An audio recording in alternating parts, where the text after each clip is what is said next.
Hello everyone and welcome back to Hilo Sports World once again, and welcome to the UFC 272 recap video. So on the back of another great UFC pay-per-view, of course, headlined by this big welterweight showdown between Jorge Masvidal and Colby Covington. Covington securing this big win via unanimous decision over his best friend, someone who he has a lot of history with, and he dominated the fight for the majority of it. But if you ask me, my immediate reaction was that I do think that Masvidal did a lot better than I thought he would, and maybe a lot of other people thought the same way as well. I mean, some of us expected Colby to dominate the fight on the mat and use his wrestling to keep this fight on the ground for the entire 25 minutes and eventually get the win. But I do think that Masvidal once again proved that he's quite good when it comes to getting back up on his feet while he's on the back foot on the ground. So yeah, we shall discuss all of it, and welcome to the new video.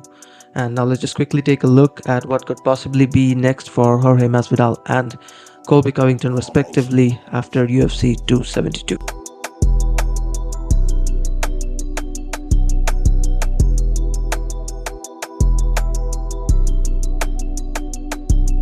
Right, first things first, a big congratulations to all the winners from UFC 272, especially Colby Covington. Love him or hate him, you cannot deny the fact that he's currently the best welterweight in the world after the champion Kamaru Usman.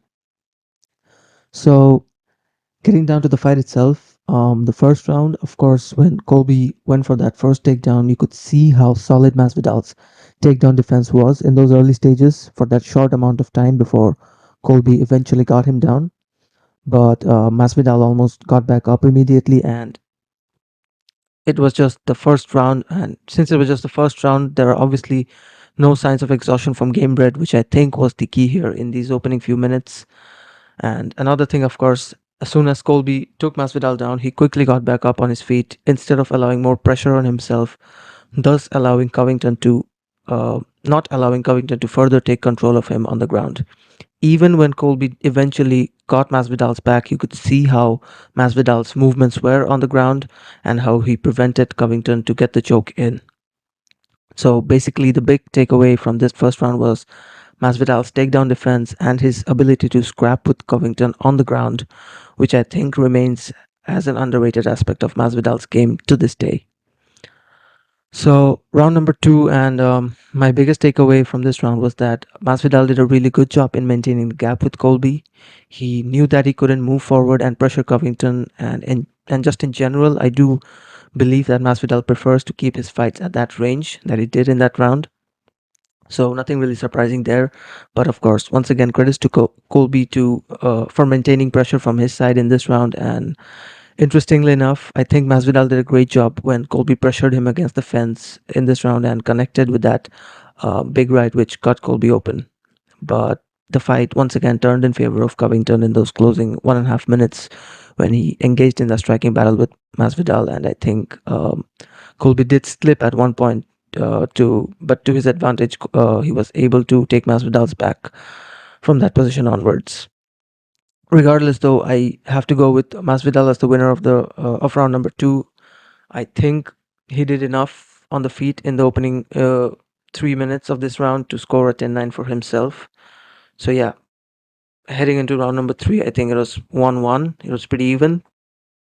And round number three, absolute domination from Covington, and a big reason for that was because Masvidal finally started showing signs of exhaustion, and I think that that is also why he couldn't defend Colby's takedowns as well as he did in the early stages of this fight. Regardless, though, Colby was absolutely dominant from full guard, hit Masvidal with some brutal shots, brutal elbow shots, and at one moment I even thought Colby could pull off a TKO win, but of course that wasn't to be. But some brutal ground and pound from Covington nonetheless. And this is where I feel that the entire momentum of this fight shifted in favor of Colby. For the first time in this fight, you could see that Covington found himself in a full dominating position and pretty much scored a 10-8. And that was basically the story of the third round. Round number four, once again, Colby was dominant of the two fighters, but in this round, he did a lot more on the feet. And I think This round also reflected on the fact that Covington was indeed the better striker of the two on the night. He mixed up his striking quite well with his tendency to pressure forward in round four. But of course, there was this one big moment in that round when Masvidal connected with his right hook in the closing stages. Unfortunately for him, though, he didn't pressure forward. He gave Covington a lot of time to recover, and much like Nate Diaz did against Leon Edwards, I think Jorge Masvidal blew a big opportunity to steal the fight from Colby's grasp. Nonetheless, though, Colby once again dominant and a pretty easy 10-9 in the books for him by the end of the fourth round. The fifth and final round of this fight was exactly how I pictured this entire fight would turn out to be. Covington knew that he couldn't risk getting tagged anymore in this fight, and right from the get-go went for his takedowns and maintained the fight on the ground to secure that final round and eventually score the victory. And like I said, I expected Colby to keep this fight on the mat for the majority of it, like he did in that fifth round, but credit to Masvidal regardless. Of course, a big win for Colby Covington, who I think won 4 out of 5 rounds, with the exception of round number 2. And yeah, a big call out after the fight as well, calling out Dustin Poirier in some brutal fashion. And yeah, we shall see what's next for Colby Covington from here onwards, and what's next for Jorge Masvidal as well. Um, that was pretty much it for my breakdown. You guys let me know in the comments if you have any thoughts on it. And now we shall see what and predict what the future could look like for Colby Covington and Jorge Masvidal after UFC 272. Okay, so speaking of the rest of the UFC 272 card, of course, big congratulations to all the winners, especially Bryce Mitchell, who I think was one of the standout performers from that main card. Um, Heading into this fight, I didn't really think that Mitchell was going to be so dominant against a veteran like Edson Barboza, but since this was the first time Mitchell was fighting a top name in the featherweight division, I honestly thought that Barboza was going to put out an explosive performance with his clinical striking and take Mitchell out. But a great performance from Mitchell nonetheless. He dominated the fight on the mat. His wrestling was very superior, and I'm excited to see him in the featherweight division. Another big contender emerges in the 145 division, and I think a fight between him and Brian Ortega should be really fun if it ever happens down the road. And funny enough, for Bryce Mitchell to dominate Edson Barboza like that in front of Khabib Nurmagomedov, who was sitting at cage side, was just uh, it was pretty ironical. I think, I don't know, but yeah, it was quite cool, I guess.